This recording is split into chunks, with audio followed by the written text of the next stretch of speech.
Welcome to the Darkest Hour. I'm your host, Amanda Jane. I think most people would agree that the best part about a bad dream is when it's over. I mean, sure, at first it's disorienting, but once you have the realization that it was just a nightmare, you get the sense of relief. You can exhale and move on. But what if our dreams, even the scary ones, were somehow connected to something or someone else? What if your dreams speak to you in a real way, even save you somehow? Or what happens when you realize you weren't dreaming at all, that your nightmare wasn't a nightmare? Those sensations, those feelings, the things you heard and the things that you could see, they were real. Well, we've got plenty of stories to help us ponder these thoughts. So, let's get started, shall we?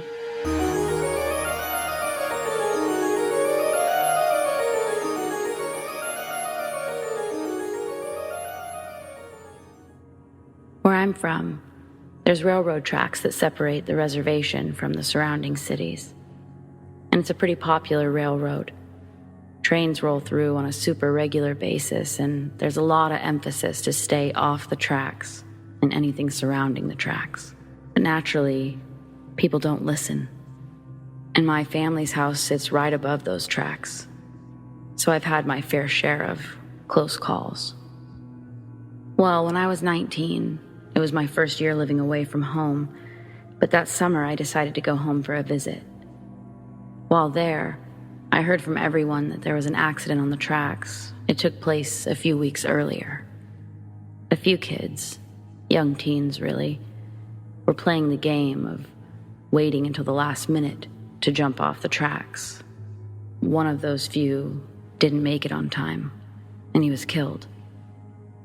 My mom told me that when the accident happened, she could actually hear the group of kids screaming. She wasn't the first to call 911. Just one of many. When someone dies on the tracks or there's an accident on the tracks, they actually have to reroute several trains and close down the tracks for an inexplicable amount of time. My mom tells me that when she was standing on our deck late after the accident, she heard the train. She was confused because the tracks weren't open yet, so she tried to stare in either direction of the tracks to see where it was coming from.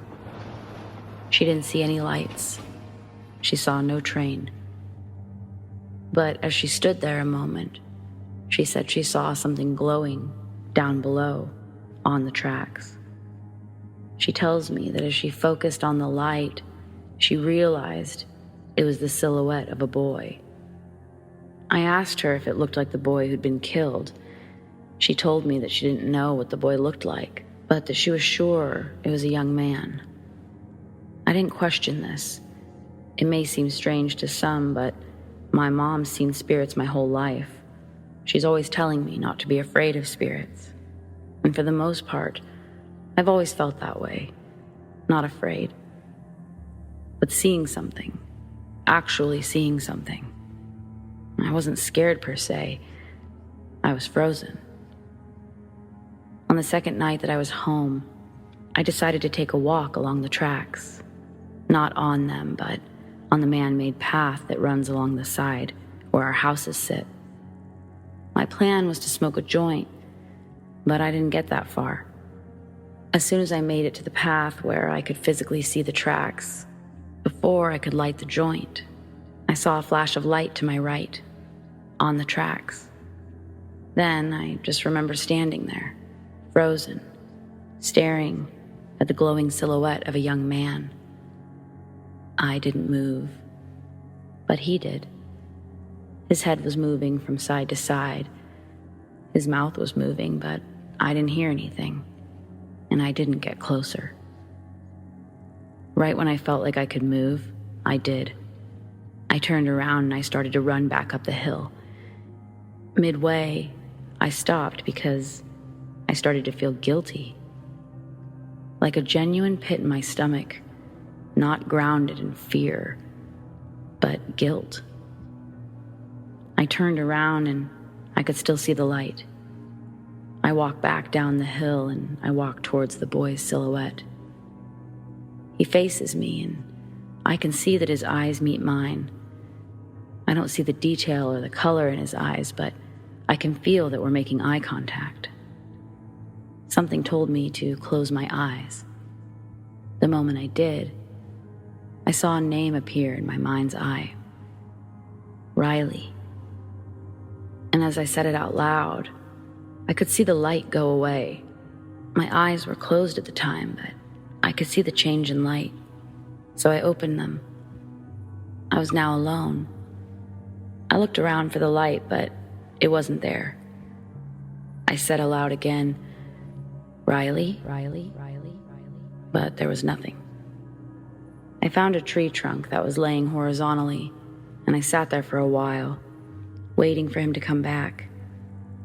It didn't happen, so I eventually went back inside and fell asleep. That night I had a dream that I was sitting on the same tree trunk, but Riley was sitting next to me. We were smoking that joint, and he told me he wasn't even supposed to go to the tracks that day. He had plans with his dad who had to cancel last minute. I remember trying to comfort him and also saying, "So this shouldn't have happened to you?" He looked at me and he smiled and he said, "No, it should. I'm exactly where I'm supposed to be." And then I woke up. Just to be sure I was truly dreaming, I checked the joint and sure enough, it was still a full joint. But what about the rest? That definitely happened. My shoes still had mud on them. Over breakfast, I asked my mom, "So you don't know what the kid looked like, right? The one that died on the tracks. But do you know his name?" She tells me that again, she didn't know the boy, but that the family had put a memorial on the side of the tracks, down a ways where he was actually hit. She told me that her and my father went to lay some roses from their garden, and she said that the cross had a name carved in. Riley.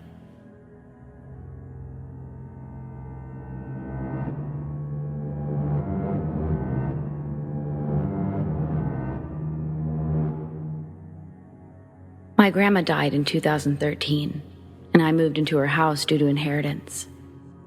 In the back of the house are French doors that lead to the porch, which my grandma would sit on every day.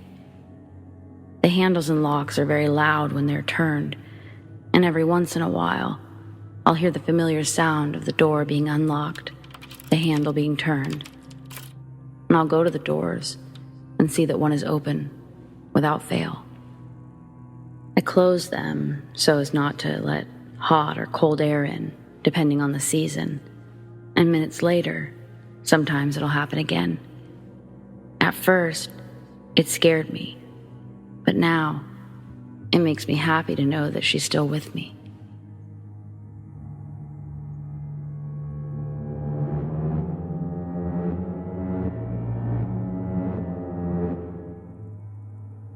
I just want to say that by sharing this story, I'm not looking for judgment.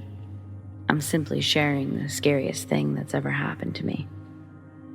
When I was 7 years old, my brothers were 3 and just a few months old. From what I remember, our parents were still together at this time, but our dad wasn't with us on this particular day, and not on this particular drive either. I know there was no discussion about where we were going. It wasn't a planned trip. I just remember my brother and I eating sandwiches at the kitchen table one moment, and the next moment, my mom told us to get in the car. She was holding my youngest brother as she walked out the door, and me and my other brother followed. I watched as she put my baby brother in his car seat. After, the rest of us piled into the car. I remember looking over at my brothers. My youngest, he wasn't even buckled into his car seat, and none of us had seatbelts on. I grabbed the lap belt and I put it on my younger brother, and I told him to try to buckle the car seat for the baby. When our mom got back into the car, She asked us if we were ready to take a drive. When I asked where we were going, she just kept talking but not answering me, saying stuff about a fair and cotton candy. My younger brother knew those words very well. We went to the fair not that long before this.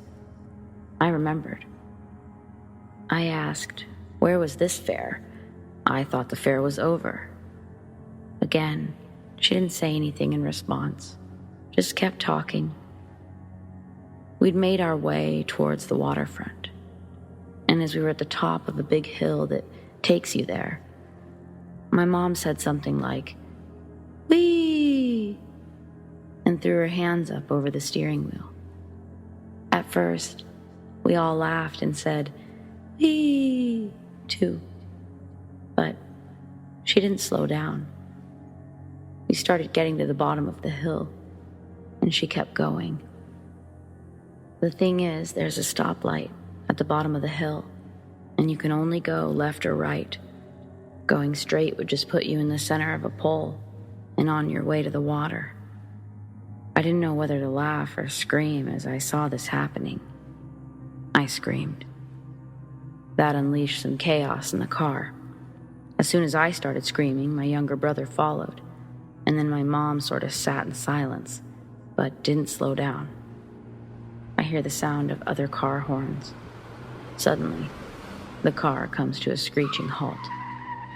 By this time, I'd closed my eyes, but I could hear my mom crying hysterically. My baby brother was too, and my younger brother was silent now. Since my eyes were closed, I didn't really know what happened. I just knew that we weren't moving anymore. I heard the door open, and when I opened my eyes, I saw my mom get out of the car, walking through traffic and just onward toward the water.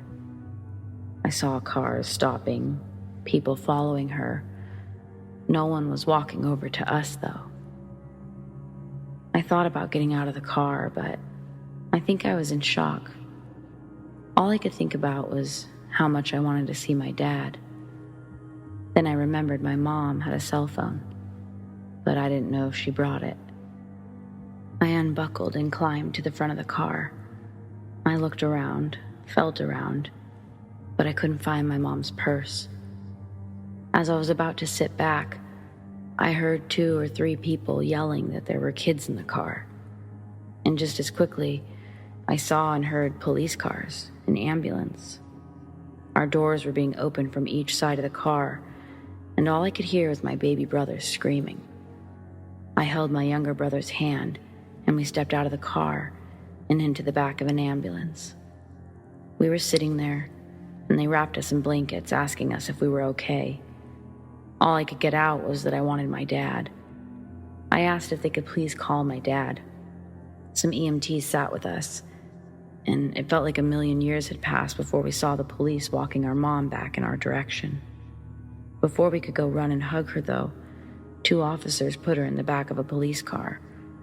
Seeing this, I started crying, but I realized that I was upsetting my younger brother, so I silenced myself, asking over and over where my dad was and where they were taking my mom. The last thing I remember from that day is seeing my dad's car pull up, and the 3 of us getting in his car to drive home. Following this event, there was a period of time where my little brothers and I couldn't see our mom. We were told that she was on a business trip. Then we were told that she was visiting family we'd never met. Being as young as we were, we didn't question any of these details because we didn't even understand what Mom did for a living. Eventually, I learned that my mom had a literal mental breakdown. Concretely, it was more than just a freak out. She had postpartum psychosis. She'd spent months in a psychiatric facility, and eventually, she'd come home, and everything would truly be back to normal. I was like 17 the first time I talked to her about this, and it was still really hard for her to talk about. When I was even older, I found out that my dad wasn't really around much during that time, that he'd had other plans in life, and the timing for his current life wasn't ideal. We've basically discussed the whole ordeal, and I've gotten what I need from her to move on in life. Luckily, I'm the only child that remembers, and of course, I forgive her. But that doesn't change the fact that it's single-handedly the scariest thing I've ever experienced.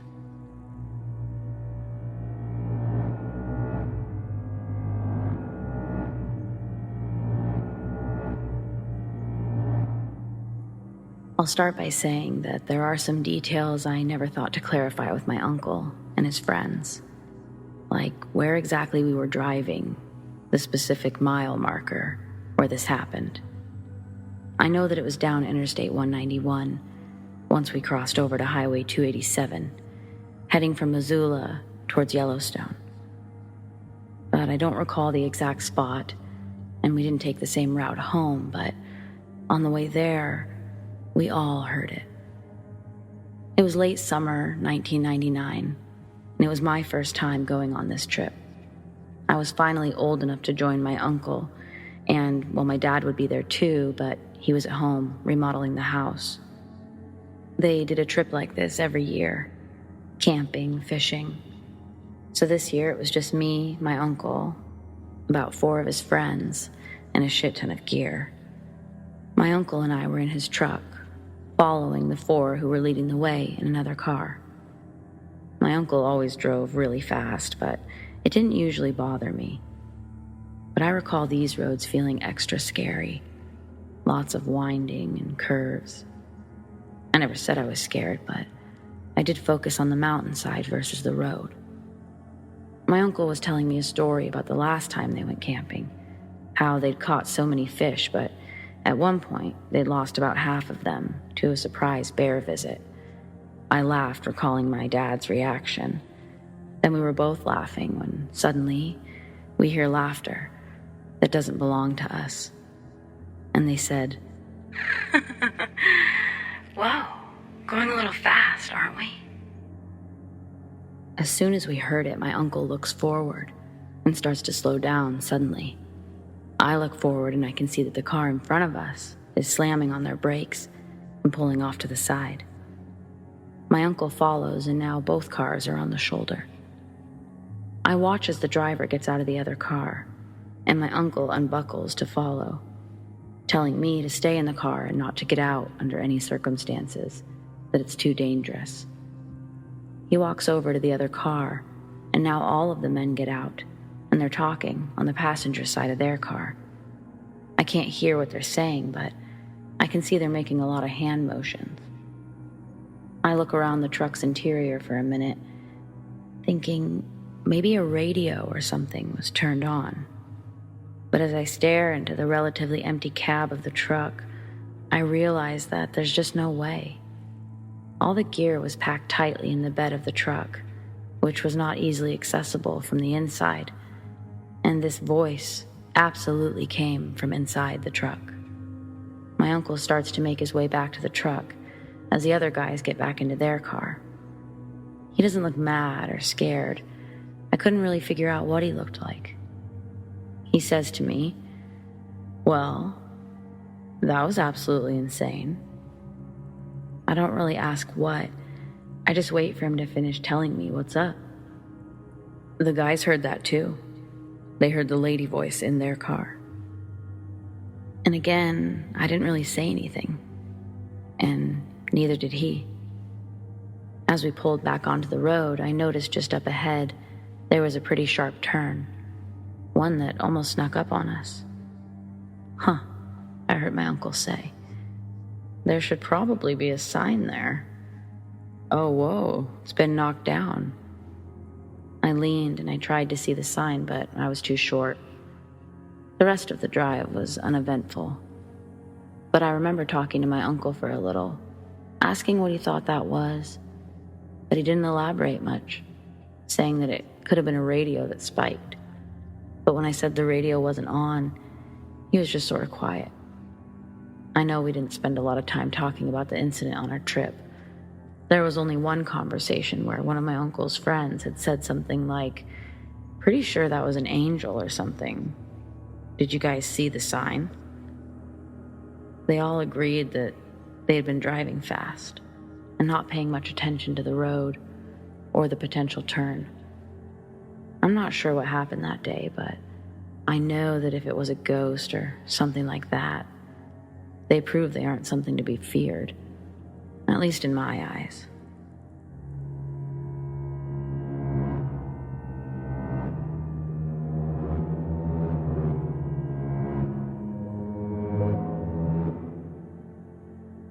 This is short, but it's all I've got. Before owning a house in the area, my family rented a cabin in Lake Chelan, Washington, summer of 2000. I was 9 at the time and super excited for this trip. The first day, and for most of the day, we'd been swimming in the lake. It made for a very exhausted me by the time bedtime approached. I remember taking a shower, and then I plopped down on the couch, started a movie, and that's the last thing I remember. Then, I'm awake. I'm awake, and my entire bed is shaking. Nothing else seems to be shaking, but the bed is clearly moving, rather rapidly. Surely my family can hear this, and they'll run in at any moment, I think to myself. But no one ever does. I'm terrified when I realize that I can't hear anything for a minute. I start to talk out loud, and I can't hear myself. I try screaming, but still I hear nothing. Suddenly, the shaking stops, and the lights turn on, and my hearing comes back. I'm sitting there, too scared to move, when I hear what sounds like laughing coming from under my bed. At that moment, I think, oh my God, it's Katie. That's my older sister. And in almost a moment of relief, I quickly lean off the side of the bed and I look underneath. No sister. No nothing. I booked it out of that room, and I went back down to the couch where I believe my night started. I turn on all the lights, and I put on some cartoon VHS that we had, eventually falling back asleep. I wake up in the morning to my dad making breakfast. He looks over at me and says something like, "How did I end up back on the couch?" That made me think about the night before, realizing there's no way it was a dream. I didn't tell anyone about the experience. I think I was afraid of getting into trouble or something. I knew that it sounded like a lie or a bad dream, but I also knew that it wasn't either of those things. It was 100% real, and for the rest of the trip, I slept on the couch. About 8 years later, when my parents were looking to buy a house out there, I did give my humble opinion that it shouldn't be anywhere near the house that we stayed at the first time that we went there. And lucky for me, they listened.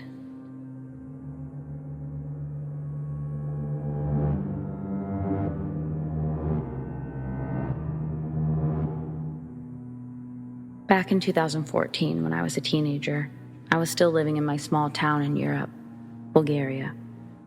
Me and my childhood friends, 2 boys and 1 girl, would sometimes take walks along a highway, one which wasn't used very frequently.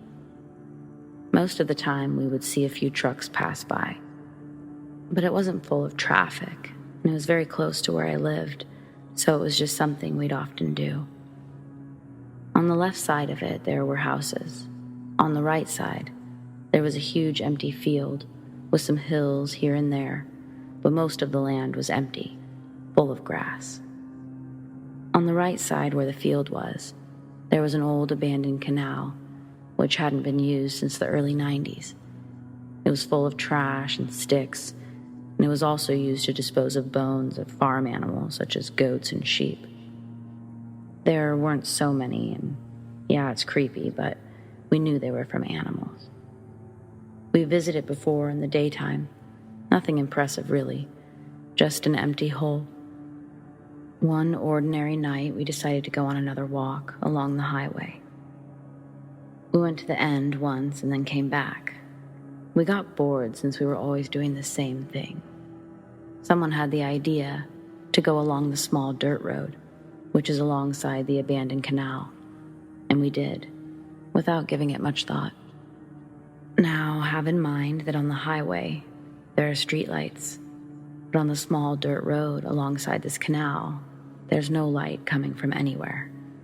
It was a full moon as far as I remember, since it wasn't pitch black, and we could see where we were going without using our phones. Anyways, we were walking, joking, laughing, just having a really good time. One of the boys went ahead of us, since he was walking faster. Me and the other boy and the other girl were behind him, walking a bit slower. At the middle of the dirt road, the three of us decide to go back to the well-lit area on the highway.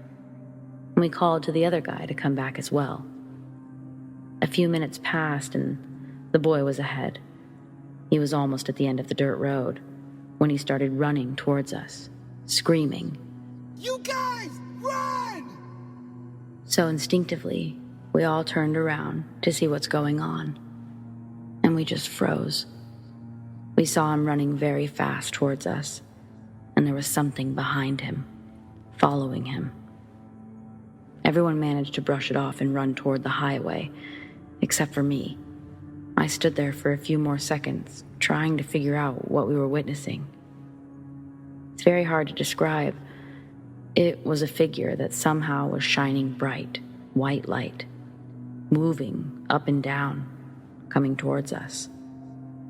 When I realized I couldn't figure out what I was seeing, I turned my back towards it, and I ran so fast that I passed the others, even though they had started running before me. We didn't stop until we reached the streetlights, and when we did, we turned around. There was nothing behind us anymore. We were terrified at first, but then we just dropped the subject and never spoke of it again. None of us shared this with anybody outside of our childhood group, since we thought people would start rumors that we're taking drugs, etc. It was a very small town. A couple of years went by. We grew up and everyone started moving out to the bigger cities in the area. So at one point, I was the only person from our childhood group left in our hometown, since I was the youngest of us four. In 2017, I was hanging outside in my hometown with some friends, a completely different group of people who were never friends with my old group of friends. We started talking about random stuff, and then it got dark outside, and one of the guys suggested that we should share spooky stories. Then he started talking, and he shared how recently he and 3 other boys were hanging out during the night alongside the dirt road next to the abandoned canal.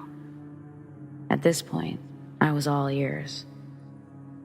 He then proceeded to describe how exactly the same thing happened to them, how they were just hanging out there, and then some weird figure, a shining, bright white thing, came towards them. They got scared and ran away, and then when they looked back, the figure had disappeared. I couldn't believe what I was hearing. My jaw dropped to the ground. Then I shared that a couple of years back, me and 3 other friends experienced the exact same thing, in the very same place.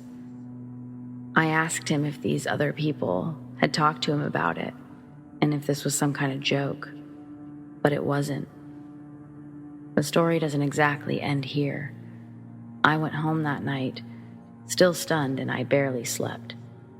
I kept remembering what happened years ago, and I was trying to figure things out, but I thought of nothing that made sense. What we experienced was just unexplainable.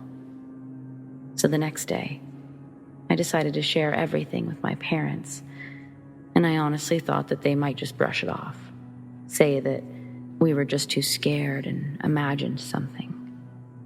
But to my surprise, they were both just staring at me, horrified. I asked them why they weren't saying anything, and why they were just staring at me. Then they told me how, back in the early 90s, when they were teenagers themselves, 2 kids went missing.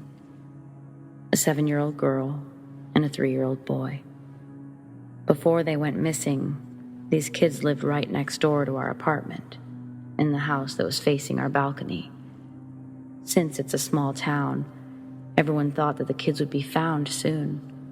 But 5 years passed by, and there was no sign of them.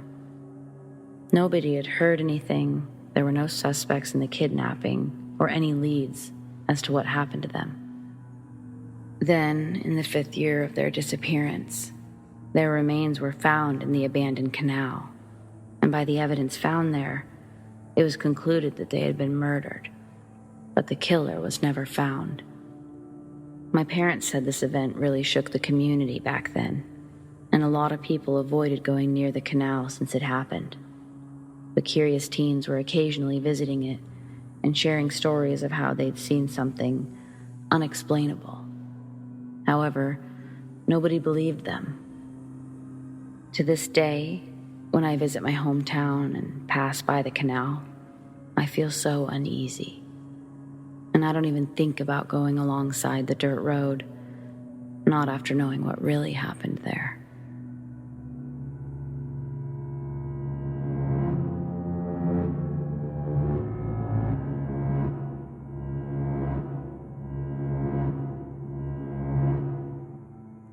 When I was 16, my best friend died, Julia. She was an absolutely fantastic human being, and even to this day, it pains me that I won't ever see her again, at least not until I'm on my way out of this place, the land of the living. When I was 20, I got pregnant with my first child, my daughter. For some reason, I constantly had dreams about Julia. Most people had pregnancy dreams, like about being pregnant, but I had dreams about her almost every night. It was truly heartbreaking to wake up sometimes and realize it was all a dream. Later in my pregnancy, closer to my delivery date, I had a dream about Julia. This dream was a little different. I was watching her sit by my bedside, and I was watching me lay there in my bed, asleep.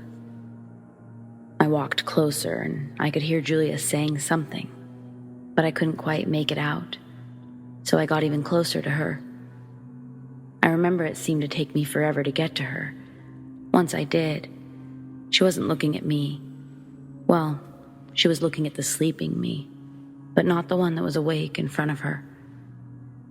Just remember, you shouldn't go. Don't let Danny go either. It's going to seem like a really good idea, but you can't go. Just remember, you shouldn't go. I watched her the whole time she spoke. She was speaking with such seriousness. The lightheartedness I'd once felt from my dreams was sort of gone, and then I was awake. But I could still faintly hear, "Don't let Danny go either. It's going to seem like a really good idea." And then it was just the silence of the morning. Danny is my husband. The whole morning I couldn't really shake my dream, but I knew people had strange pregnancy dreams all the time. I just figured that this was my weird dream, since all of my dreams were about Julia anyways. New thoughts and pregnancy brain took over for the rest of the day. That night, I had the worst insomnia. It happened on occasion, but on this night, I couldn't bear it. It was almost midnight, with zero luck, and my husband looked over at me and said, "Oh, babe, we could catch the premiere of The Dark Knight Rises." I immediately thought, oh, that's a really good idea. Movies help me sleep, and if not, at least I'd be entertained. But it was that feeling, the feeling that this was a really good idea. It triggered something, my dream, and what Julia had said. Instead of agreeing that it was a good idea, I said I didn't think we should go out tonight, that I should probably just try to get some sleep. We turned on some meditation music and essentially counted sheep until I was out. I woke up the next morning, July 21st, 2012, and was completely sickened by the news being reported in our town. It had made national headlines by this time, and I woke my husband up, bawling. I just couldn't believe what I was seeing. I tried to tell him what was wrong, but instead, I just went into my dream about Julia, what she had been saying, and how I knew what she meant now. And oh my God, how awful. He was trying to console me while also trying to turn on the bedroom TV. Oh my God, I heard him say, and he hugged me tighter and tighter while repeating the phrase, oh my God. Oh my God. We lived in Aurora, Colorado. We lived in the community directly impacted by the shootings that took place that night at the premiere.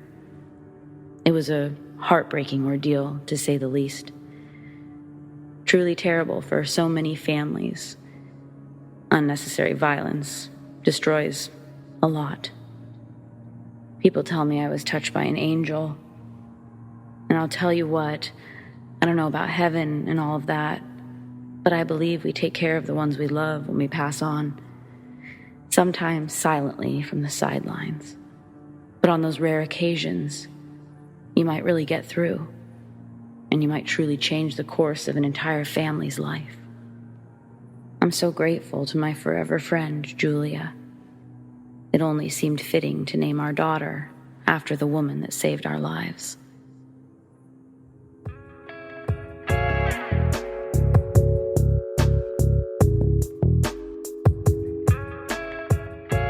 Well, friends, it appears we've reached the end of the darkest hour.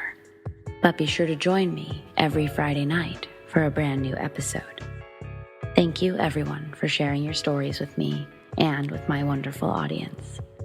Also, thank you so much for listening and for your support. If you love The Darkest Hour and you never want it to end, be sure to hit that subscribe button and tap the notification bell. You can check out our subreddit and follow The Darkest Hour on Instagram at thedarkesthouryt. Do you have stories like these? I'd love to share them. Send them to me, amandadarkesthour@gmail.com. Stay spooky.